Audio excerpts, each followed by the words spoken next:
Behold the voice of God. For those of you who don't know me officially, my name is Amanda Waller. And I am Aaron Mosh, host of Task Force X. What, we some kind of suicide squad? Well, yeah, that and Checkmate. Task Force X is a podcast that tells the stories of John Ossinger's Suicide Squad and Paul Kupperberg's Checkmate from the late 80s, early 90s. I want to build a team of some bad people who can do some good. And that's what Suicide Squad is. While Checkmate is a team of good people doing some good. My mission here is to chronicle each and every title in all the books that Suicide Squad and Checkmate appeared in during that era. We're the U.S. government. You're going to start a blog and expose us? Well, a blog and a headcast, Amanda. Those scumbags are trying to screw me. Not at all, Amanda. Just trying to help everyone else discover the joy of the Suicide Squad and Checkmate. Anywho, hope you guys have as much fun with these comics as I did when I first read them. Oh, so many years ago. Mother... That's enough of that, Amanda. Let's go and start the show. I didn't believe the stories. Nobody does. Remember, I'm watching. I see everything. And welcome to episode 53 of Task Force X. Sorry about last episode having no episode out. Life got the best of me and delayed me a little bit, but here we are. This month out, we're going to look at Checkmate number 25 and Suicide Squad number 37. So let's go ahead and begin with Checkmate number 25. So the credits for this issue, again, as usual, this all comes from Mike's Amazing World of Comics because, well, it's amazing. Checkmate 25 was cover dated February of 1990, but the on-sale date was January the 2nd of 1990. The cover price was $1.50. The title of this one was called Night After Night. This was 25 pages. The writer of this was the wonderful Paul Kupperberg, penciler Steve Irwin, inker Alvey, letterer Albert Tobias de Guzman, colorist Juliana Fritter. The cover was done by Steve Irwin and Michael Baer. The editor was Jonathan Peterson. And the synopsis, again from Mike's Amazing World, Peacemaker has captured Andre Pierre Marzan, a leader in the conspiracy to assassinate scientists. However, the assassin named Flowers has already been dispatched to murder Checkmate scientist Professor Braddock. Bishop is also after Braddock. Flowers, Bishop, and Peacemaker all arrive at Braddock's house at the same time. Peacemaker assumes that Bishop is the killer and starts fighting him. This allows Flowers to escape. Checkmate agents then arrive, including Winston, who is suspected to be in Bishop. Winston fights Bishop and finally unmasks him as Checkmate Night Gone Bad. Dun dun dun! Jacques Renard. Now, for my thoughts on this issue, as usual, we're going to start with the cover. This is issue 25. It's not double size, but as far as I'm concerned, it's an anniversary issue. The cover at the very top says, "At last, the secret of Bishop revealed." We get the two Checkmate knights fighting on the cover. Behind them, and I believe it's what Shag and Rob call Surprint. We see the image of Bishop behind him. This guy's a dark purple. We got ground below, on the ground laying unconscious. It looks like we have Peacemaker laying there. It says, "My enemy, my ally." Again, this, in my opinion, is a great cover. I've always said I love the Checkmate designs. I think the costume's great. I love having Bishop in the background behind one of the knights, like he's fighting also. The sky, we don't get a normal colored sky, but I think the purple and the dark purples in this really, I don't know, it just really makes the image of the knights in the front of it snap or pop. It's just a great cover. This, in fact, is probably in the top 5, if not top 3 of my Checkmate covers. I really love this one. I'll post a picture on the website. I'll post a picture on the Facebook page, pet group. Be sure to check that out. But yeah, this is a fantastic cover. I love this one. Moving on to the story itself. Start off with a prologue, I guess. We see this nurse leaving this, the Institute for the Hearing and Speech Impaired in San Jose, California. Hey, that's just a couple hours away from me. And while she's leaving, before she gets to her car, we see someone with gloves arming I'm assuming it's a bomb, and petting it, looks like underneath her car, and something in her wheel looks like. And then we pull back to see some Checkmate knights watching her. Apparently, this nurse is Jacques Renee's lover, and so they're trying to make sure she stays safe until Kayla Campbell from Checkmate can fly out and question her personally. And then we cut over to Peacemaker, Christopher Smith. He's getting ready to board his plane to fly. Again, we get his people talking about how the boss, again, Peacemaker, was in a heck of a hurry. They only had an hour to prep the plane for a transatlantic flight. And we have Peacemaker talking to, I believe it was his girlfriend, explaining what he's going to do, that he's off to find that Marizan was once one of his closest friends, and now he's actually a bad guy. I'm saying bad guy. He betrayed him. He's been working with a master assassin known as Mr. Flowers, the guy that we've been following. And the gal, she's like, but I don't understand. If Marzan's in jail, who is this assassin still after? And then while they're talking, we get a couple other guys standing here talking, and one's like, Christopher's leaving Miss Sinclair again, huh? Mr. Lewin? And Mr. Lewin's like, I fear these two shall never be together, Gunther. And again, I'm doing that own accent, and I don't know what language he speaks offhand, but it sounded good to me. And so we get Peacemaker, Christopher is telling his girlfriend that Flowers is after Professor Braddock, which I talked about in the synopsis, who works with Checkmate. He was the one that was last issue. Bishop was trying to slip something in his coffee to kill him. And his girlfriend questions, well, that's one of Checkmate's men. Why don't you bring them in? And again, his men behind him are talking to each other like, Christopher isn't interested in bringing any third parties in. He wants to handle this personally. And the other guy's like, doesn't he always? And again, that just something about Peacemaker, about Christopher Smith, that he's very hands-on. As Duke said in the first, I think it was the first G.I. Joe cartoon, I'm a man of action. That's kind of what Christopher Smith is. He feels he's taken this on. Flowers has gotten away from him before, so he feels it's his personal responsibility to try and stop Flowers. And again, it may be that he's a little insane, and it may be because further on, after he gets on the plane and leaves, his girlfriend wonders, something's troubling him. Why won't he share? And she talks to one of the guys, and she's like, Ross, why is he always running away from me? He's like, there, child. It's just his way. You know that. Which, again, I'm not a psychologist. I just play one on TV. But I would imagine that it sounds to me like Christopher has some maybe abandonment issues with attachment, getting close to people. Again, as we've talked about, he's a little insane. So maybe he's using this Peacemaker identity to help keep him from getting close to people. Again, whether he's afraid they're going to leave him or they're going to get hurt. In his line of work, it's a very possible scenario. So, and then we cut to the prison where Christopher's good friend is at. And again, his lawyer, in quotes, is there trying to get him out. His guy's like, this is outrageous. My client has already been interrogated without any legal counsel. The guard's like, he's charged with conspiracy to commit murder and treason. Quite frankly, you're lucky to see him at all. And so he goes in to see him, and again, Andre Martin, he's, again, typical, again, in quotes, supervillain rant about how the master, he would never betray the master, and the evidence against him is non-existent, save the word of Peacemaker.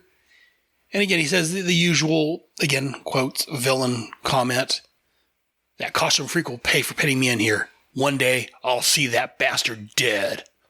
So again, I don't remember if, again, I haven't read ahead on this. I don't remember if this comes to fruition in here or if it's picked up later on. We'll have to wait and see. I'm curious now if Martins comes after Peacemaker later on. But then we cut back over to Colorado where we get Mystery Man coming in and talking with some other guys. And again, Bishop, our Mystery Man, they keep him in shadow so we can't see who it is. Because again, unless you read the synopsis, you don't know who he is yet. Though, again, as I talked about last issue, which I guess I'll talk a little bit now, the cover last issue, which I kind of hinted and hawed about and was trying not to give too much away. Let's go back to that. Well, let's wait till the end. sorry, I'm all over the place here. So, again, they're letting on the guys letting Bishop know that Peacemaker is piecing together their master plan, and he's on the way to stop Flowers. And the guy's saying that if Peacemaker does show up, Flowers will need the assistance of Bishop. And we got another Bishop suit laying there, and we got several people. So again, the whole Bishop thing's not just one lone knight that's gone rogue. There appears to be a whole organization or a whole group of people behind Bishop. And then we cut back to the gal, the Jacques' girlfriend, as she's leaving, and we see a mystery guy, which I forget now, but I be one about Flowers, pulls out as his detonator, and okay, he did set something in the tire, causes the tire to blow up. The car runs off the road, and then he blows the car up. And again, so he tried to make it look like an accident, but again, these are Checkmate nights, so I'm in Checkmate. I'm sure they're going to figure it out. But yeah, but it is nice how instead of just blowing the car up, he put something in the tire, so the tire blew first. She went off the road, flipped upside down, and they're saying, well, we got to get her out of there before the gas tank explodes. Looks like she was doing about 75, which would explain why she ran off the road like she did. And then he makes the car blow up, which again makes it look like it's an accident. And again, when the Pawns is like, that's an inferno. There's no way she could have survived that. What do we do now? Well, we better notify Kyla right away and pray that she won't assign us to the Arctic Circle. What's she got to be mad at us for? It was an accident. It's not like we lost to an enemy agent as we see Flowers sitting there watching the car burn. And again, we get so we see Flowers in his car watching, and then we get a close-up of Flowers' face. And we see the fire reflected in his sunglasses. That's a really nice scene. I always like when they do things like that, and that we see something from someone's glasses. It's just an interesting shot. And then we're back into Checkmate headquarters in the Colorado Rocky Mountains. And on the screen behind us, we see, I can't see who's in the first, it looks like El Diablo. We got Green Arrow, The Question, a Checkmate night at Cape Canaveral, it looks like, Blackthorn, a rooftop somewhere. And off over Kyla's shoulder, we can't see who it is, but we see a symbol like an atom. Maybe it's the atom. Curious and curiouser. I don't think Adam shows up in here, but again, I just like the atom, and I will be talking about him in the next couple months at some point over on Headspeak, so check that out. But anyways, the two guys are calling in to let Kyla know that the nurse is dead. She was killed in an automobile accident, and Kyla's like, are you sure? Absolutely certain it was an accident. She's like, it happened right in front of us. So they're looking into things further to find out what's going on. And we're getting Kyla talking with Valentina Volstock. Used to be I was going to say Invisible Woman. Negative Woman over in Doom Patrol. And she's letting Valentina know that she believes that Bishop is one of their knights. Either Winston O'Donnell or Jacques Renard. And she's like, well, have you talked to Jacques' girlfriend? And Kyla's like, well, ironically, we just got word she died in a car accident. Died? Just as you're opening an investigation? That's a little too convenient, don't you think? And she's like, we have a witness, though. And all of a sudden, Valentina calls in Harry to let him know what's going on. And I do like this. She's like, Kyla's like, wait, if we're going by the seniority, shouldn't we call in Harvey before Mr. Stein? Valentina lets us know what she thinks about Harvey. She's like, I've worn shirts with a higher IQ than Bullock. This is above his head, so I'm going to the top. Please don't bite it. We came to rock and shock and give our all, which is a lot. No, we're not about to stop because we're taking it to the top.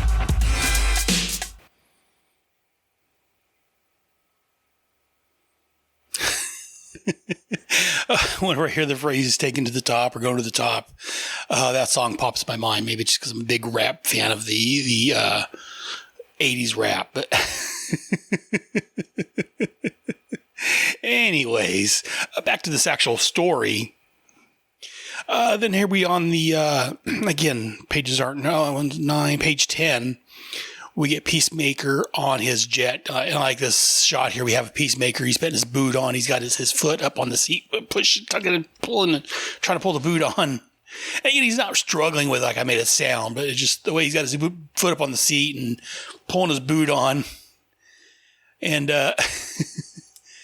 So Peacemaker does call into Checkmate, and he tells them that Professor Braddock, one of their men, is in danger, and he suggests some protection for the man. And Kyla's like, wait a minute, how did you come by this information? And who is this alleged assailant? And Peacemaker's like, answer to the former, it's what I do. To the latter, he belongs to me. And that's very 80s action-y there, right there. He belongs to me. As he loads a magazine into his gun or whatever he's doing there. That's just... In fact, I'm going on a couple of different tangents here at the same time. My brain's shutting down. But I was going to say, I would love to see Peacemaker in a movie or a TV series. Because, again, he's very much suited towards that. And we are going to get that, actually. Supposedly, Peacemaker's supposed to show up in the second Suicide Squad movie played by John Cena. So we'll see how that turns out. Again, not a huge fan of Peacemaker, but I think he's a pretty cool character. The helmet looks a little goofy, and from the images I've seen, they're actually going to use that helmet in the movie, or pretty close to that helmet. So I'm actually quite happy with that. But again, we're not talking about the Suicide Squad movie. We're talking about Peacemaker. So Kyla's like, Peacemaker, these are serious charges. You got to supply me with some more information. And he's all, you have what you need. Peacemaker out. And yeah, I think it's kind of funny that she's telling Peacemaker that it's serious charges, that someone is going to assassinate one of their employees, when she's already suspecting one of their people to be in Bishop. I know she doesn't want to give this information out to other people, but I just find that kind of funny that, you know, she's like, well, it's very serious charges. Well, so are you thinking one of your guys are Bishop, lady? But, and again, so Peacemaker, again, this is his private jet. So he's got his seat. He's got an ejection. Well, not really an ejection seat. It's a drop seat. The plane flies overhead. The shaft or whatever chamber below him opens up, and his chair drops, and then he flies away with his boots, or his jetpack. And I don't know, maybe it's just me, but I would, and it looks like the chair explodes when it gets down so far, so it doesn't hurt anybody when it falls. It seems like, since he can fly with his jetpack, whatever it is, it seems like it would be save some money. I know he's rich. He doesn't care about money. He's not like, me, watching every dime and quarter I spend, but it seems like it would save him some money, and, because he wouldn't have to pay for the extra chairs, the explosive material. If he would just, the chair would open up, he would just drop out and fly away. I don't know why he really needs the chair. I think it's it looks really cool, and it'd be even cooler, I guess, if it had a parachute on it or a jet or something, so he was using that to fly. But since he can fly on his own, in quotes, with his jetpack, I don't know why he has the chair dropping and then exploding. I don't know, because he drops out, and he's saying he can't think about him now. He has a mission to complete. Again, to think about his dad. He's like, time to activate my jetpack to control my descent. Then I'll cybernetically activate the chair self-destruct mechanism. Wouldn't want to fall on any innocent bystanders. So unless maybe the jetpack's just for short bursts and it wouldn't take him far enough down. I don't know. I just don't. I'm not quite sure about that. It just doesn't make sense to me. But anyways, again, just a minor nitpick from a great comic. So then we cut to Harry Stein's room where his phone's ringing. Phone's ringing. He tells Val that the custody battle is not going very well. And again, the judge is being very secret about what his plan is. And he's holding the phone away from his head as he hears Kayla yelling on the other, Kayla yelling on the other end at the base. Peacemaker, get back on the line this instant. Do you hear me, Mr. Hello? And Harry's like, what the heck's going on there? And Valerie is like, it's Kalia. She's on the line of Peacemaker. Oh, well, at least she used to be. And so Valentina lets Harry know that first, Reynard's girlfriend is dead. Now Peacemaker calls saying that someone's going to try to kill Braddock. And again, as I've said before, Harry's a great guy. He's got a lot on his plate. I mean, not only is he in charge of a multinational secret government organization out to protect people, he's dealing with people getting killed, nuts like the Peacemaker coming and I want to say interfering, but he's helping him out, but not what Harry wants him to do. He does his own thing. Plus, he's got his ex-wife battling him for custody of his kids. So again, having someone that's been through a divorce, as I've said before, I feel for Harry. I haven't had it to the extreme that Harry's got it, but I feel for the poor guy. And then we get to the Interpol detective, Carl Schiller, looking for flowers. And again, he's at the airport, showing the flowers picture off to the flight attendant, stewardess, whatever she is. And again, she confirms that she remembers seeing him going to, let me see real quick, flying to Boston he's going to Boston from England by way of Los Angeles. And so he buys a ticket to Boston to follow along. And then we cut to Professor Braddock's house. We have someone watching it. And I'm assuming it's a checkmate pawn. But as he's watching, let me see real quick. Yeah, it sounds like a pawn. He's like, yeah, he is. I can't believe Campbell gave me sentry duty for that dingy Professor Braddock. After all, I just filed one wrong memo. Besides, who in the world's going to attack a professor in the middle of a crowded neighborhood? And a checkmate knight comes up and pets his hand over the man's mouth and knocks him out or kills him. Not quite sure what he does there. And again, he's all in a whisper, not a sound, my friend. I apologize for the sudden nap, but I need to borrow your roof. So again, we don't know if he's, at this point, is he speaking quietly or is it the knight that had his throat hurt? They're keeping it still kind of mysterious. And then we cut to the sewer systems below where we have Bishop stomping through the mud and what have you. So that tells us the one on top is actually a checkmate knight, more than likely. And because Bishop's down here, who we know is a checkmate knight. And so again, I'm assuming he just knocked the pawn out. I'm assuming he didn't kill him since, again, I believe this is a good knight up there on top. And then we get Sarge Still talking to Harvey Bullock, telling him that, Vostok's informed of the situation. He wants Braddock protected at all costs. And Harvey's like, seems like Val alerted everyone but me. She and I are definitely overdue for another talk.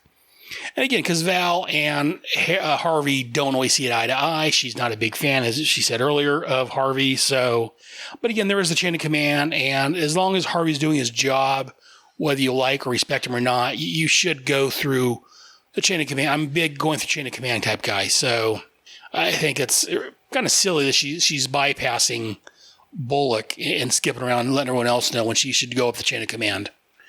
And as Harvey is talking to Sarge Still, the one of the phones ring, he picks it up and he tells Sarge Still that it's a pawn that's calling in late, but it's actually the girl that he's been courting. And she's like, can we talk later? Okay, Harvey, I'll wait to hear from you soon. We have much to talk about. Bye. And then she hangs the phone and she's like, how was that? I did as you asked. And we get some in the shadows. You were fine, my dear. You sounded utterly convincing. So this tells us that the girl that Bullock is interested in, that seems to be interested in him, either A, she's duping him all along, she's not really interested in him, or B, this mysterious figure is forcing her to do this. I'm not quite sure. Because again, I don't remember how the story ended up, but looking at the way that Steve Irwin did the body language on this page, it looks like she's doing it against her will because she's hanging the phone up. She got her head hanging low, kind of, hang dog, like, I don't want to do this, but, I don't know. We'll have to wait and see how it comes along in the story in the next couple of issues. And then we cut back over to Braddock's house where we have a pizza delivery guy coming with the pizza, but Flower uses some sort of gas and knocks him out, sprinkles something on the pizza. And he takes the pizza up. He's like, good evening. I have the pizza you ordered. That's $6.50, sir. And Braddock's like, $6.50? That doesn't sound right. Are you? Say, hey, speaking of sound, do you hear something funny? And we hear a rumble, rumble, rumble from below because we know that's Bishop coming underneath. Above him, we have Peacemaker flying up. And again, I like the $6.50 line because I don't remember if it was before this or at this time. Over in the Superman books, whenever anyone took a a taxi anywhere, it was usually $6.50. So, and seeing how this was written by Paul Kupperberg, again, I think he did some writing on it. I don't think he did much writing on Superman at this time, though. But again, I do like that 650 reference. Again, whether or not Paul was referencing the Superman books or not, I don't know. But I do like that reference. And then here on the next page, page 17, is a very great page. We get Bishop busting up through the ground, the pizza delivery guy about ready to drop the pizza, and Peacemaker flying up. And again, we can see the pizza delivery guy, in case you forgot, is Flowers. We can see him here a close-up. And the Flowers recognizes Peacemaker. Braddock recognizes Bishop. It's just a great page here. Like I say, very action-oriented. This could almost be a cover itself if it didn't have the fantastic cover we already had. But it's just a great scene here. And so Peacemaker and Bishop go toe-to-toe. Peacemaker thinks that Bishop is actually Flowers, not recognizing Flowers as the pizza delivery guy. And Bishop's like, the name is Bishop, Peacemaker, but you might as well call me Death. And so he unloads on him. And again, as we've seen, this is very heavy armor. Peacemaker's like, let's see how you like it when some of my patented armor-piercing blast shells roast you up like a TV dinner. Uh-oh. And because, again, this armor is just armor. It's a very, I'm sure it's experimental. It's a very powerful armor. And so his gun didn't do anything to it. And as he picks up Peacemaker and gets ready to off him, all of a sudden behind him he gets jumped by the knight that was watching from earlier. And Braddock's laying there on the ground, and his glasses all disheveled. Flowers laying there, his face full of pizza. And he's like, oh, what's going on around here? But now's my chance to complete my assignment and kill Braddock in a very direct manner. Wait, that van. Damn it, a Checkmate support unit. So again, a Checkmate, as we said, a Checkmate support unit jumps out as they unload. And Flowers uses a gas grenade of some sort to make his escape. And they see someone running off, and one of the guys that came, he's like, wait, is that someone running off? I can't tell. I can barely see a thing. And the gal in charge is like, ignore him. Probably just a neighbor attracted by the commotion. There'll be more coming soon. So we have to work that much faster. Make your way to the house. So again, Flowers takes off, saying he must alert the master. Meanwhile, in the house, we have the Checkmate Knight, Bishop, and Peacemaker fighting. Bishop opens up a panel in his arm to reveal some rockets. Then he fires a Peacemaker, which misses, goes out the window, and hits the house next door, setting it on fire. So again, Peacemaker being Peacemaker, he's willing to kill for peace. He jumps out the window to fly over to save the neighbor. And meanwhile, his dad's like, the ghost of his dad, if you will. Nein, Christopher, your duty is to capture your adversary. Forget the children. They are worthless. And Peacemaker's like, no, I'll rescue the family, Knight. Bishop's yours. Don't let him get away. The Knight's like, you got it. And he's thinking, Peacemaker choosing to save the family instead of killing Bishop? Control will never believe this. Meanwhile, his dad's like, Christopher, you weak-minded fool. That family is nothing. You hear me? Nothing. Their helplessness makes them almost pathetic as you. We will talk soon, my son, and we will come to a complete understanding of what I expect from you. So, and again, I love the fact, and I hope, I don't know if they will or not, but I really hope that the Suicide Squad movie, if they are using Peacemaker, if they do play up and use the deceased Nazi father angle.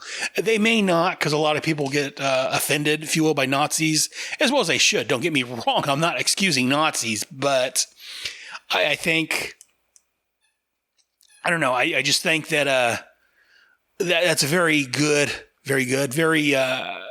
interesting subplot for Peacemaker. And again, that's pretty much part of his character, is that he's haunted, in quotes, by the ghost, in quotes, of his father. So I really hope they use that, because that's an interesting aspect. And as the night turns around, Bishop's gone. And again, he's like, I can't let him get away. He's the only proof I can use to clear my name. So at this point, we know this knight is either Renard or Winston. But again, The synopsis story gives that away, so I can't really hide that at this point because I read the synopsis. But at this point in the story, if you're reading the story, you don't know who it is yet because, again, they're being very secretive about who's who. They're, not saying, giving us who this is yet. And the knight chases after Bishop, who's shedding pieces of his armor, and he follows him into a park where he comes to face with another Checkmate knight. He's all, so Kayla's suspicions were correct. One of us has gone over the other side. And so the bad knight is saying that he's going to have to eliminate her tonight as soon as I've killed you, because again, Kyla's put it together much quicker than he would have expected. And she keeps it up. She's going to finally deduce his true identity. The backup arrives, but they don't know who's who. Because again, these Checkmate knights, they're made to look alike, so they don't know which one's which. And the Bishop, or we'll call him, we're still going to refer to him even though he's in a Checkmate knight suit, is, complaining that, Checkmate left me in the field to die. He's like, why shouldn't I betray them? They show no loyalty to me. I'll never give Checkmate the chance to determine my life's outcome again. Do you hear me? Never. As he knocks off the helmet, Winston's helmet comes flying off. So we know at this point that it's Winston's the good guy, which tells us that Jacques Renard is the Bishop. And Bishop's like, I'm sorry I didn't like this, but I can't leave any witnesses behind. You, my friend, are finished. And Winston's like, oh no, my friend, that's where you're wrong. And he hits him with his looks like a broken baton. I've only just begun. Maybe you don't give a damn about Checkmate, but I do. I've dedicated more than 10 years of my life to their cause and their service. But now, because of scum like you, they've come to doubt my loyalty. Now they Now they want me to leave? You bastard, I'm going to kill you. Because while you meant to foul up Checkmate, you ended up destroying my life instead. So now I'm going to show the whole world the truth as he pulls off the knight to reveal that Winston O'Donnell is an innocent man and that the 1-2 traitor within Checkmate is Jacques Renard. Next issue, things really hit the fan. Dun, dun, dun. Again. And I'm not going to play this out again. I'm just going to do it. But anyways, and I love this last page. So this would be a good cover if we didn't have the actual cover and that other page. There's some really great pages in here. In fact, this is almost poster worthy this here. But again, we get Winston standing over the prone figure of Jacques Renard, laying on the ground, bleeding from his lip, his mouth. The Checkmate agents arrive behind him to see all this. This is just a great page, a great story. I just love the way the story is playing out. And again, not having read this in quite a while, I forgot who was actually the knight and who was Bishop and how this all plays out. Again, I like the fact that I haven't read this in years, so a lot of this is still a surprise and mystery to me. But going back to issue 24 real quick, as I mentioned briefly earlier, the cover. So this shows us that the person that Kyla is accusing of being Bishop has dark hair. Meanwhile, looking at the two of them, Winston, the innocent man, has brown, curlyish hair. Jacques has the darker, straight hair, much like on the cover. So, to finish critiquing the cover from last month, I didn't want to say a whole lot about because of the spoilers on it. This kind of gives away who Bishop is. I wish they would have left the head in shadows more, or something. And maybe that's what the hair is supposed to be in shadows, but it's the same color as Jacques' hair. So, I mean, if you're paying attention to the cover, this pretty much last issue told you who it was. So it wasn't too much of a surprise, this issue. But other than the cover, in my opinion, kind of fouling up the storyline and the surprise, I think this is a really good issue. This is a really good series. Paul Kupperberg, he's a great guy. I've talked to him on Facebook. I've interviewed him on the show. In fact, I've bought some comics from him not too long ago online. He was selling some of his collection, signed books. I've got them hanging in Manland. I'll post a picture of that. I know I've got it posted before on the Headcast Network Facebook group. So check that out. But yeah, this is a great story. Steve Irwin does a magnificent job on the inks. It's just great all around. Again, I like Suicide Squad better. It's a better book in my opinion, but Checkmate is damn good. That's all I can really say about that. I love it. But I guess I've been talking about half an hour. I guess that's all I really got to say about Checkmate for this month. So we're going to take a quick break, and we'll be right back with Suicide Squad. Listen to these promos. We'll be back with much more fun. Now don't you change that channel, son. Dear Diary, 4 million years later is a highly advanced form of podcast.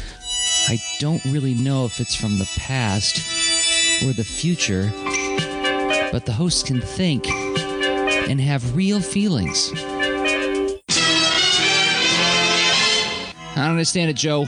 There's already been podcasts doing an episode-by-episode rewatch of the original Transformers cartoon series. Why would two dopes be doing another one? I don't like it. Something's wrong. Real wrong. 4 million years later is a podcast from me, Jersey Drozd, And his friend Hoover, who are two guys who've watched Transformers since 1984 and have never stopped thinking or talking about it. We've been friends for 25 years, and a large portion of our discussions have been about the details and minutiae of the original animated series. So since 25 years still hasn't satiated our need for talking about this stuff, we've decided to put our thoughts and discussions to metaphorical tape and launch a podcast. So find 4 million years later at your favorite podcatcher, or just go to 4millionyearslater.com and listen there. Perfect! Absolute perfection!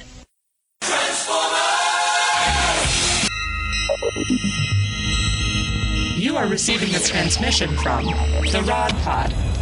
Upload pending. Stand by for soundtrack transfer. I am Maggie. And I am John. And we are trapped, hurtling through space in a ship shaped like Rodimus's head. The ship, for reasons we haven't been able to determine, contains the entire run of the IDW Transformers Phase 2 comic, which chronicle the events following the end of the war between the Autobots and Decepticons. So we figure we may as well read them all in order and report our findings to you. Stand by. Stand by. Upload complete. Now.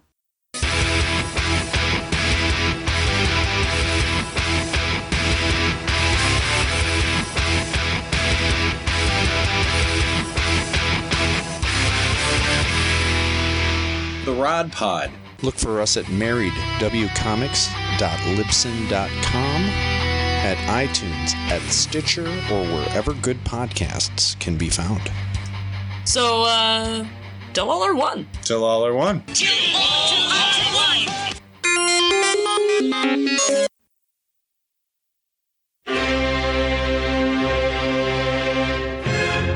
Drama, lust, snark, comedy, heartbreak, creativity, poetry, illicit affairs, rage, revenge, testosterone poisoning, gunshots, sculpture, feminine hygiene products, naked car crashes.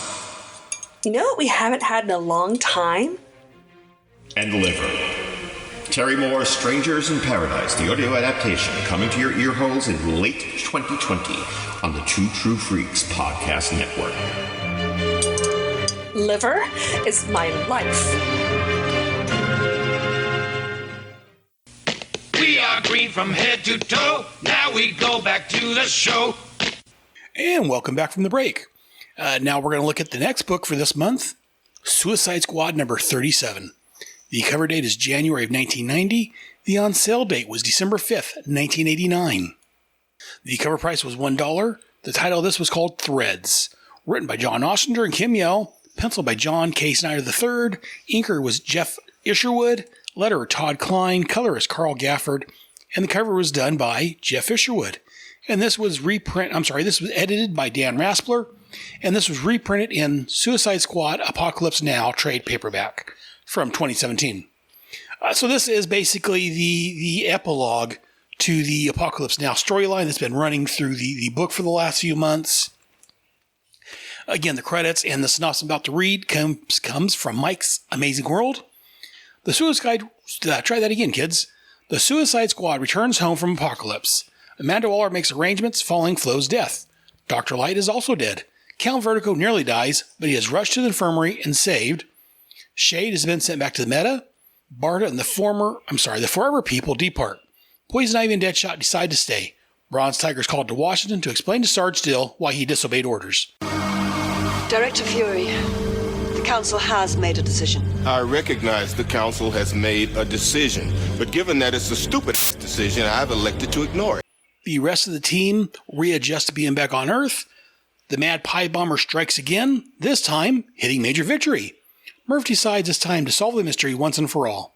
Several pies are found in Punch's locker. Julie and Waller both want to extract revenge on Punch, but he claims to have been framed. Murph agrees. Murph then solves the mystery, pointing the finger at Captain Boomerang. He confesses, and Waller has him dropped off on a deserted island. And that is this issue. Now let's get my thoughts on it.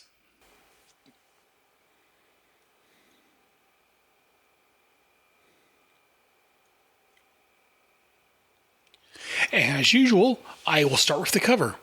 The cover, we got our Suicide Squad logo. It says Quills of the Loa. We get some Loa woman dancing in her hand. One hand she's got a snake. The other hand she has a voodoo doll of Amanda Waller. Back in the doorway behind her is someone standing smoking a cigar. I'm not quite sure if that's Sarge Still or who that is offhand. Someone in a suit. I see the woman, she's all, a very beautiful woman. Around her is a bunch of dead bodies. We got, can't quite make them out who they're supposed to be, but it's a very nice cover. I'm just now getting back into rereading this series.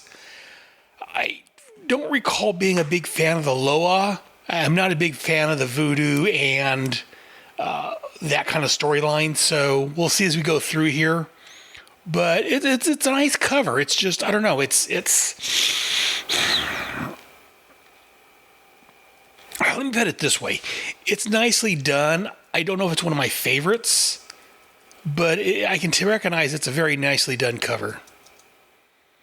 But then we go to the story itself. I love this first page. It says the title Threads. And we get the Suicide Squad returning from Apokolips. And we get Murph and John Economos standing watching.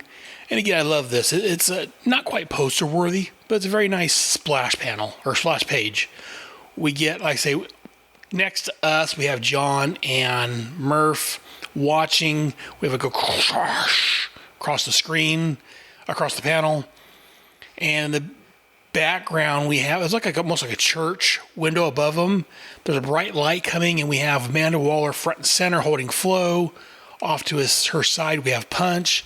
The other side, we have Vixen, Bronze Tiger, some of the Forever Men, or Forever People. Looks like maybe Vixen there on the end. It's just a very nice panel. Like I said, it's not a poster-worthy panel, but it's a very nice page. We get a close shot of the Bell Rev patch on, I think that's Murph's shoulder. And again, the characters that are just appearing aren't fully colored, because we got that bright light where they're boom tubing in, if you will. But it's just a great page. I love this page of artwork. And the next page we have John Economos, the warden. He's like, Flo, oh God, Amanda, she's not moving. And Amanda's like, Flo's dead, John. And these couple panels here at the top, John Snyder and Jeff Isherwood did a fantastic job. This middle panel here on the top, we have Amanda. She's got her eyes closed, and we can tell that she's in mourning for Flo's death. And John's also saddened because, again, Flo wasn't a participant, if you will. She wasn't a member of the Suicide Squad per se. She wasn't evil. She wasn't powered. So again, she was kind of tricked into going along because she was so much in love with Ben Turner, aka Bronze Tiger, that that Poison Ivy was able to convince her to, or no, it was Poison Ivy, was Lashina, was able to convince her to come along as a sacrifice, basically. And then we get Bronze Tiger holding Vixen saying, let me see real quick, sorry, back up just a second. Amanda Waller saying Flo's dead. Bronze Tiger's holding Vixen saying, so are Dr. Light and Count Vertigo, John. This time the squad has lived up to its name. Because again, they're called the Suicide Squad, so dying on a mission is to be expected, I guess. And then Murph's like, scratch the eulogy for Vertigo. He's still alive. Barely.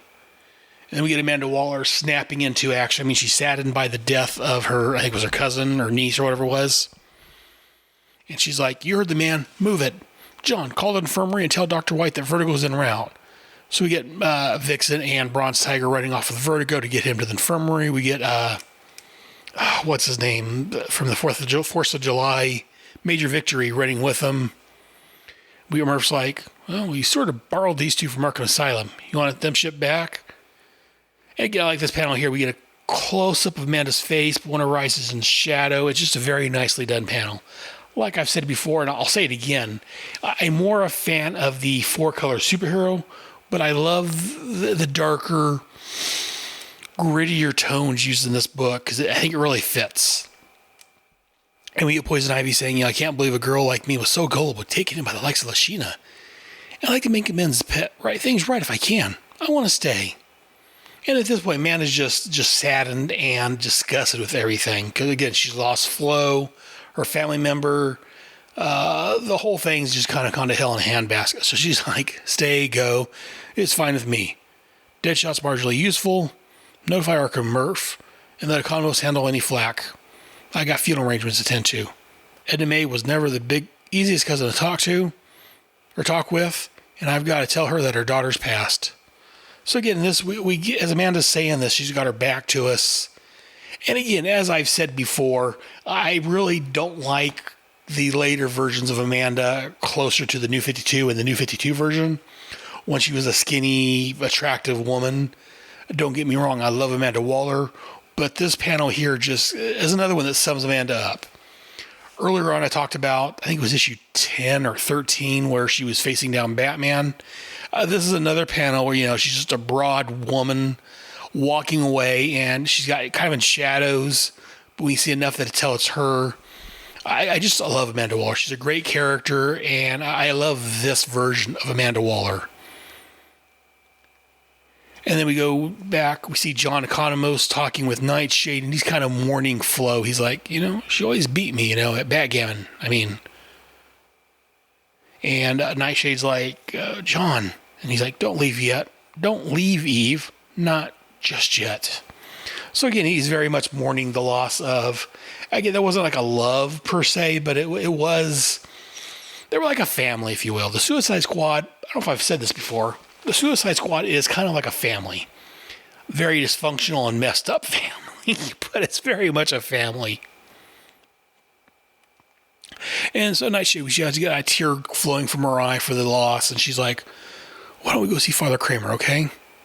And John's like, okay, time to earn his salary for once. Again, just a very heartwarming, very, very heartfelt couple of panels here with John Economos expressing his grief over the death of Flo. Just very nicely done. And then we get the Forever People. Mark, I think it was Moonrider, is offering Bart a ride home. And Mark's like, yes, time for a warrior's welcome. Time for the warrior's rest. Take me home to Scott, Mark. Because again, as I've talked about before, Bart is married to Scott Free, a.k.a. Mr. Miracle. They had their own book around this time. It may have stopped by now. I'm not quite sure of the timing. I love that book. Out of all the Forever People and the New Gods, I've really tried to love all the series they've had that I've read. But Mr. Miracle is the only one I've really gotten into and I really loved. So, but the next page, page 5, we get Punch and Julie and Boomerang standing around Dr. Light's corpse. And Julie's like, yuck, yuck, yuck. What made him act like that? And Boomerang's like, creepy heroism, that's what it was. You rub shoulders with these goody two-shoes long enough, and you go thinking goes daft. And that gets you dead. The sunset panel's like Punch and Julie's looking at each other. Go straight. Ugh. Just a great panel. And right above that, the panel where they're talking, Punch and Julie and Boomerang. I love, we get Dr. Light, his eyes are open, he's just laid out, his costume's all mangled, he's dead. Deader than disco. He's dead, Jim. It's just a fantastic panel. I love that. And then the next panel we get, again, Punch is leaving and Boomerang's leaving. And again, they're still insulting Dr. Light. Punch is like, he was such a dweeb anyways. And Boomerang's like, right job, mate. A real deal brain, that one. And I guess he kicks Dr. Light's body. It says kick. And we see Dr. Light. He's got like a elongated man here. His neck is stretching, and he's got like a look of pain on his face. And he's like, that's the thanks I get. I kick in the ribs. I deserve better than this. I died a hero. And off panel we hear someone saying, loser, loser, loser, tapping him on the shoulder. And then we get the two Dr. Lights, their metaphysical forms or whatever, over Dr. Light's dead body. His eyes are just looking different direction. He is dead. It's a great panel here on bottom of page 5. It's a great panel. The two Dr. Lights are going at one another, and the old Dr. Light's like, you deserve better. I deserve better to be stuck with a sniveling whiner like you for eternity. And our Dr. Light's like, you better take that. You take that back. You take that back right now. I'm going to kill you. Nah, you can't kill a ghost. Oh yeah, how about hurting one? And they're fighting still on the astral plane, I guess, on the metaphysical realm or whatever. And meanwhile, we get Murph talking with Ravon. He's saying, so you say Darkseid, Tamanhai's Lashina. What about Shade? And Ravon's like, Darkseid said he was sending everyone to their home. Since Shade's home is not from Earth, perhaps his return to Meta. And I don't know if Ravon's the best one to have this conversation. I don't know how much he knows about Shade. Again, maybe I'm wrong. But yeah, I don't know if he's really the best person to be having this discussion. But again, we get a picture of Shade entering the Meta realm. And he's like, Darkseid acted so similarly. What would I said to the others? How would I justify my actions to that woman's kin? I'm going home and the price paid is for my return is unattainable. For another paid that price. I owe a debt that I someday will repay. And I believe after this, the next time Shade shows up is in his own series, which is a Vertigo series, which is very odd. I enjoyed the first arc or two, but it's a very odd run. But that's when Shade shows up again, if I'm not mistaken. So I don't know if this is ever followed up on anywhere. I don't think so. I don't know if John was going to follow up on this or what his plans were. And then on the next page, we have Bell Rev the next day. We got Amanda, I believe it's her sister Mary, and the father Kramer sitting around talking about how Flo's body's ready to go back home. And yeah, I like the coloring on this panel. Things are very dark. It's kind of a gloomy panel. The whole book's that way, but it just seems very fitting. And then we go to the next page where we have, I think it's Kale and Murph standing over a status chamber, holding the wild huntsman and his dog and his horse. I think they were part of the Global Guardians, if I'm not mistaken. In fact, if you give me a second.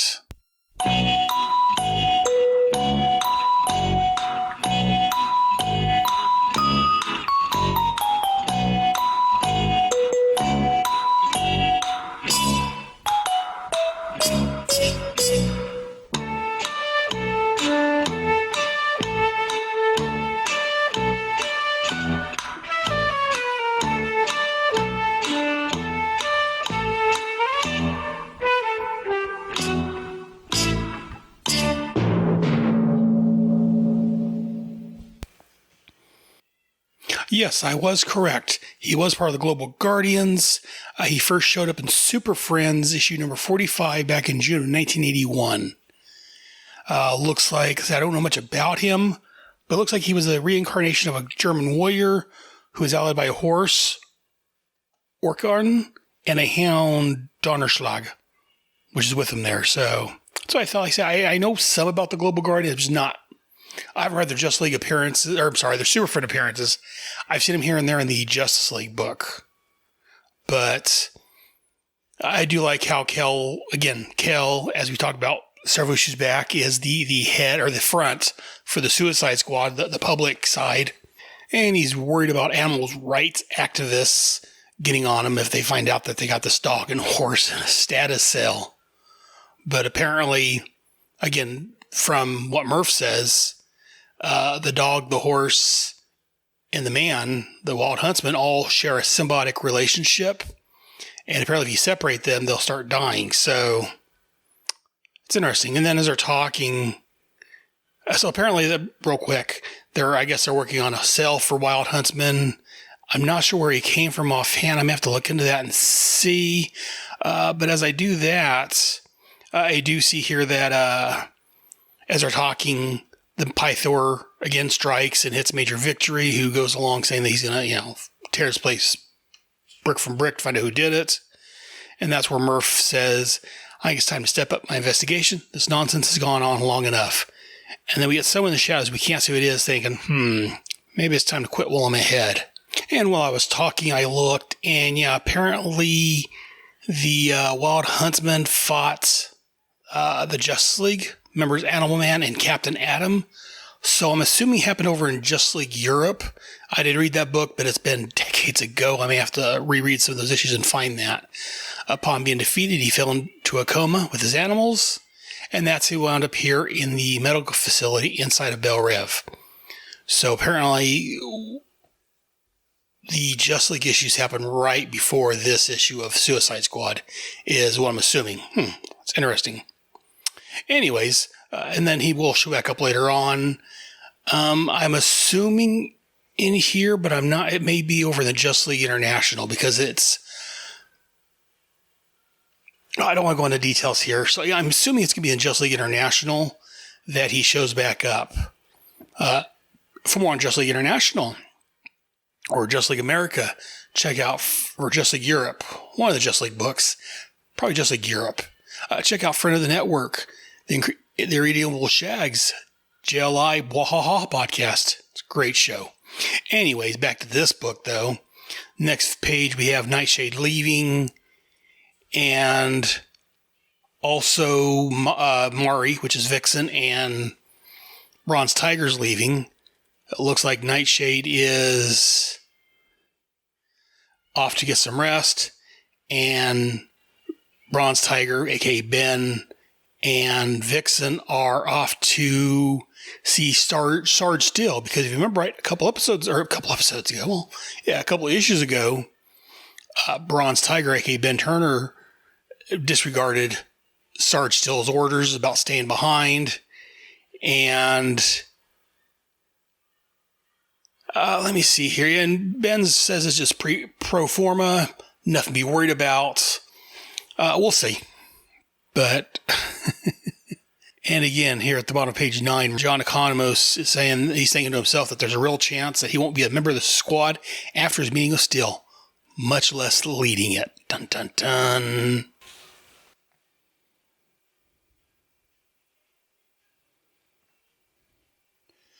And then the next couple pages we see, I'm going to butcher this name because it's a Russian name, Stalvanok, also known as the Still Wolf, who is Russia's premier superhero, I guess, one of them. And he's showing off. And again, I like this Still Wolf, let's call him that, make it easier on me, showed up first over in Firestorm, issue 67 in January of 1988. So it was about 2 years ago, he showed up in Firestorm, again, being written by John Ostrander. John's over here, so he's writing him in this book also. In fact, it looks like it was exactly 2 years ago he showed up over in Firestorm, again, the John Ostrander written Firestorm. And I was reading Firestorm at this time, so yeah, I gotta say, I really enjoyed seeing him show up in here. Again, I'm not sure if I mentioned this here or not. I may have. I've forgotten. It's been a while. Books that John Ostrander wrote seemed to have its own universe. I mean, they'd have other characters show up, other heroes, other villains, but the books that John wrote, he had his characters showing up in different books that he was writing at the time. So I really like that, and I appreciate that John had so many books he was writing at this time. Because I love John Ostrander's writing, and I think it's fantastic that he's got these characters not just show up in one book, but they'll show up in multiple books. So again, like I say, Stillwolf is one of those. He started off over in Firestorm, and then he came over here for a while. Then he went back to Firestorm. I think he went back to Firestorm. I'm not sure offhand. I was looking online trying to see, but looking at comicbookrealm.com anyways, it said he was in Firestorm issue 73 in July of 88. No. Firestorm 81 in January of 89, and then a year later he showed up in here. So he may not have been. He may have not been in Firestorm after. I don't remember now. It's been a while. But anyways, more on Firestorm. Eventually, I'm sure Shag will get to these books over on the Fire and Water podcast. He talks about the Firestorm. I haven't got to this era, but they should be there at some point, hopefully. But anyways, they're talking about, if you don't read Firestorm, you don't know who Stillwolf is. They kind of explain, they show he's powerful. He's defeating the members of the People's Army. And he's clearly recovered quickly. And one of the guys watching is like, what a brute. It seems impossible that he's well over 80. And they tell us it's a side effect of the serum that turned a peasant into the Stillwolf. It looked like something Stalin did. He had the formula destroyed afterwards. And again, this guy that's on the page, I forget his name offhand. Oh, there it is. Zastro. He was also in Firestorm. In fact, there was a really cool cover of Firestorm where we had a close-up of Zastro's face, and we could see Firestorm coming at him in his glasses. Again, Zastro and Stillwolf showed up quite a bit over there in Firestorm for a while, so. But this isn't a Firestorm podcast. Let's get back to the Suicide Squad. And again, we know that, again, they're not really appearing in this issue other than this, but they will be making their appearance in Suicide Squad known a bit more in just a few more issues, actually. But that's for a couple months down the road. Then we cut over to a crack house in New Orleans where we get some kids smoking dope or something. Can't quite tell what they have. Maybe crack, because it's a crack house. Got knives, guns running around. And then we show inside and we see the woman from the cover here. They're knocking on this door. Or no, so these kids are inside the crack house and this woman's knocking on their door. And she's got like a French, maybe, je ne sais pas I am Mambo, and I come from Diablo. And I'm assuming that it's like the French court or something in New Orleans. Again, I'm sure if one of the guys from one of our Canadian friends were here, they could probably just translate that a little better for me, but they're not, so it's me. But anyways, she's telling them that they're infringing on LOA, that's L-O-A, territory, and they must go. Kind of like this kid shuts the little, slider door to look who's there. He shuts it. Slam. Mambo, huh? We ain't impressed. And then one of the guys I've heard about, he's like, man, oh man, I warned Chick about this Loa. Man, there's not another gang, okay? They into voodoo. Scary stuff, man. A voodoo mafia, scary, right? Get serious, Richie. Okay, mama or mambo or whatever. You want some more? And then he looks back out the peephole. He sees a zombie out there.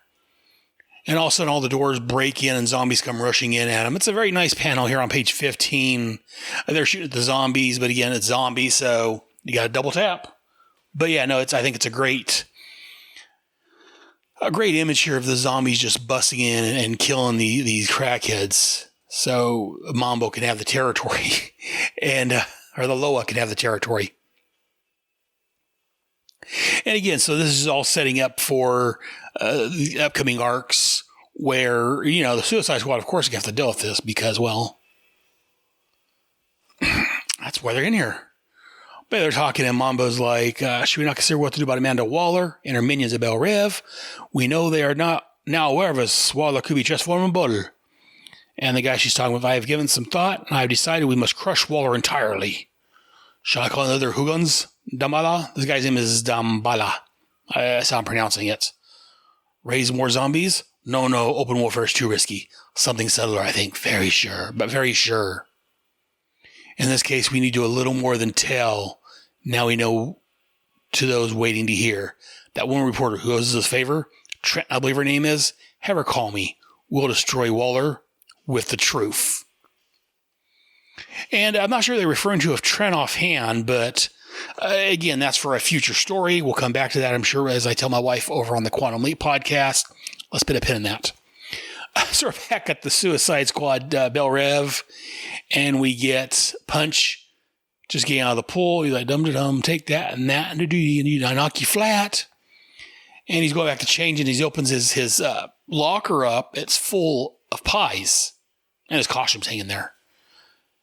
And he turns around, he's got the Suicide Squad facing him down. We got Captain Boomerang holding a boomerang, Waller, Julie, Major Victory, and some other people behind him. And he's all, the boomerang, black, not my choice for throwing. Now, Coquette Custard. And so his wife gets mad and jumps on him. He's like, you creep, you pied me, your own sweet little wifey. I'm going to rip out your eyes. I'm going to tear out your lungs. I'm going to yank your lying tongue out of your head. And then we get personal. He's like, Pumpkin, no. Again, here on the bottom of page 18, Waller just pulls Julie off of him like, child. Marital disputes should be resolved through discussion, not violence. This is your husband. And then she just tosses Julie aside, and she's like, I, on the other hand, ain't married to this weasel, and he pied me first. He's like, I was framed, I didn't do it. And again, here, some great panels in here. On page 18, Waller's just preparing to choke the crap out of Punch. Someone from off panel, which is Murph, we find on the next page. He says, he's right, you know. And Waller's like just looking at like, what? And then Murph, kind of in classic whodunit style, punches the Mad Pie Man.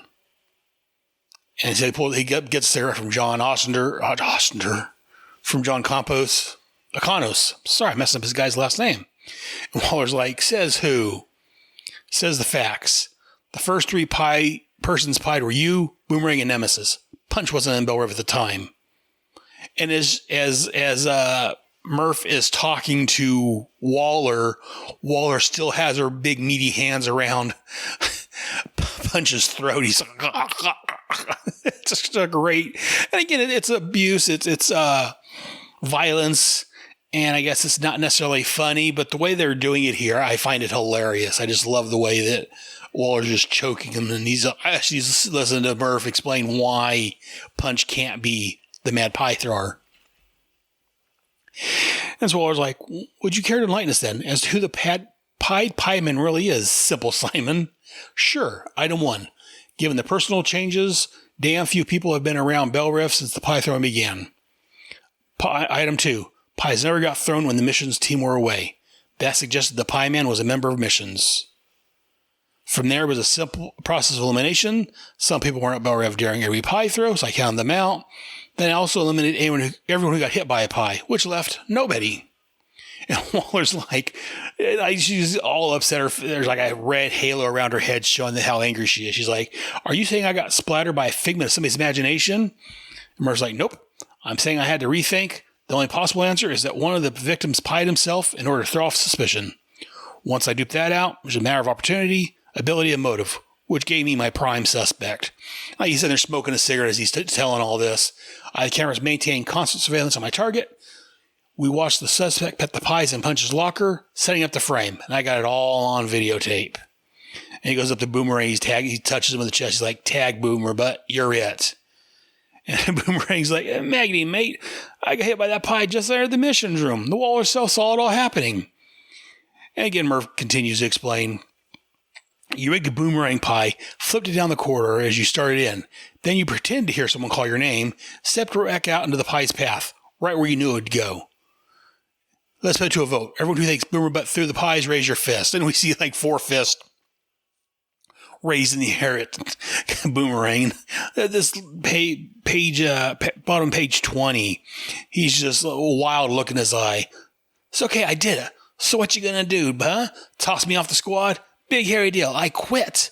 So what you gonna do to me now, huh? Fat lady? And I just love the look on Boomerang's face. It's just, his eyes are wide. It's just got a maniacal look on his face as he's getting in Waller's. As he's getting to Waller's face, it's just a great panel. I love this. On bottom page 20. And then page 21, we get a helicopter. And then Amanda Waller's throwing Boomerang off. And apparently he's on an island about 20 miles from Australia. But again, it's an island, so it's about 20 miles as the fish swims. She said the island's got plenty of water and food. If you like fruit, the only thing he has got is people. He's like, say hello to your new home, slime ball. Come back here, you bloody cow. You can't leave me here. You hear me? Ta-ta. Come back here. And so as the Boomerang flies away, or Boomerang, the helicopter flies away, Boomerang's Steph landing on the beach, just yelling at him. And our final page comes up with Jaeger Field, a few changes of planes later. And Waller, she's getting off the plane, and I think it's John Economos is like, you're looking more chipper. She's like, hey, call it petty, call it a mean streak, but I do feel better. Boomer Bud is gone, and the Mad Pie Man is history. And all of a sudden, whoop, she gets hit with another pie. And we see Murph off into the background. Me? I think there's something upholding tradition. Wouldn't you agree? As he throws the pie to the camera, at us, the viewer, the reader, and we ends with a splut as the pie hits us in the face, as it were. It says, next, the secrets of the Bronze Tiger. Again, another great issue. I just love the Suicide Squad. This is the main reason I started this podcast. I also enjoy Checkmate, but Suicide Squad's fantastic. And in the letter column, someone's asking, get a little more about Boomerang, maybe get into his head and stuff. And the editor's like, well, Digger's been sent away as of this issue, so it's unlikely we'll have a chance to get in his head over the next several issues. And I guess the only person that was able to guess, the people wrote in saying who they thought the Mad Pythor was, and the only person to guess his identity prior to this issue was comic shop owner Jim Foyle, Foehl, looks like, out on Long Island. Good job, Jim. I don't know how you figured it out, unless you went by Murph's reasoning, but great job.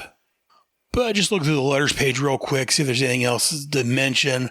I don't really see anything offhand. So again, that's going to end this episode. And again, so in the coming attractions, I will mention that. Dan, the editor, has been spending a lot of time talking to John and Kim about the direction of the series. He's also been talking about management, about marketing, other important matters. So there is definitely change in the wind. So I guess Bob Greenberger writes the next issue 38, from a script that John gave him, because I guess John needs some time to rethink the squad and figure out what he's doing.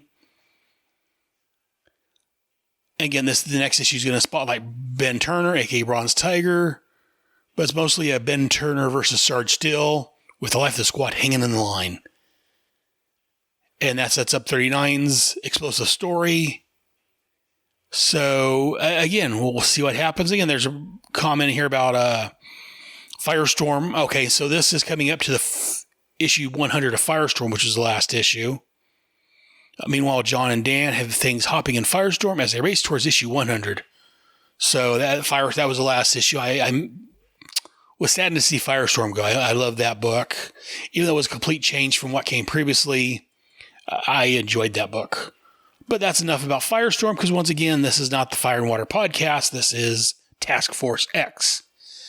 But yeah, I've enjoyed, I say this was more of a downtime issue, I guess. I mean, Staying Still happened, but I mean, is a lull, I guess, between what happened with the whole Apokolips Now storyline, and in issue 40 starts another big 4-issue crossover, another 4-issue storyline.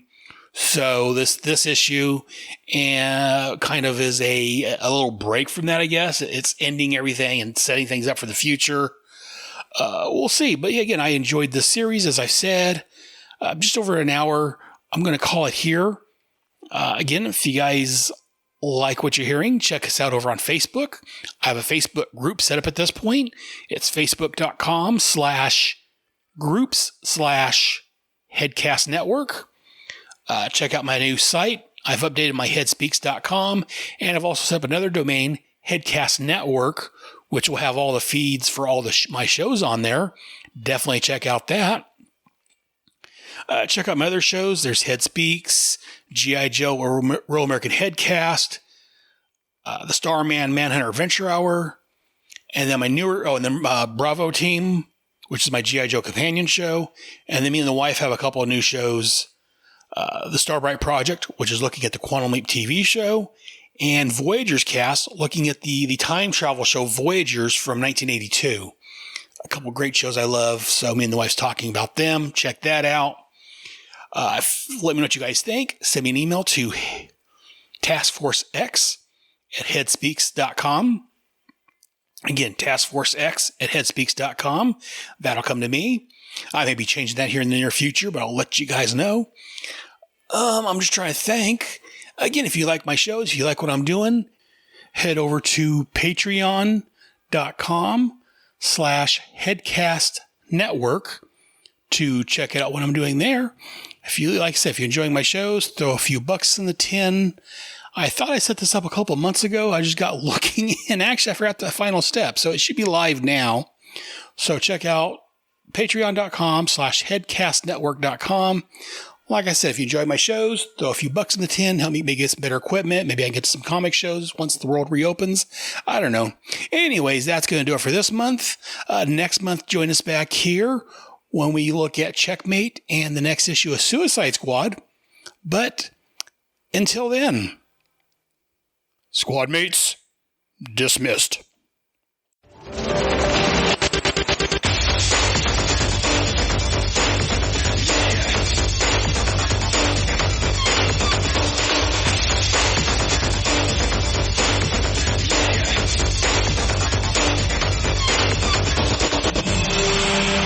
Thank you for listening to another great episode of Task Force X. I can also be found rambling on my main headcast of Head Speaks, where I rant and rave about movies, comics, geek stuff, and whatever is bugging me. Mate, you just out-crazied the Joker. Well, I tried, Boomer, but anyways, my home on the internet is at headspeaks.com. HEADSPEAKS.com. Links to my blog, which contain follow-up information to this and every headcast, can be found there. Both Task Force X and Headspeaks are on iTunes, Stitcher Radio, and at headspeaks.com under Headcasts. Please feel free to email me any questions, comments, or concerns to taskforcex@headspeaks.com. And if you want to record a message, you can send it to me at taskforcex@headspeaks.com, and I'll play it on the air. I'm also on Facebook at Task Force X, and also on Google+, you can look for Task Force X under People and Pages. All titles and characters discussed are owned and copyrighted by DC Comics. I claim no ownership to the Suicide Squad, Checkmate, or Task Force X.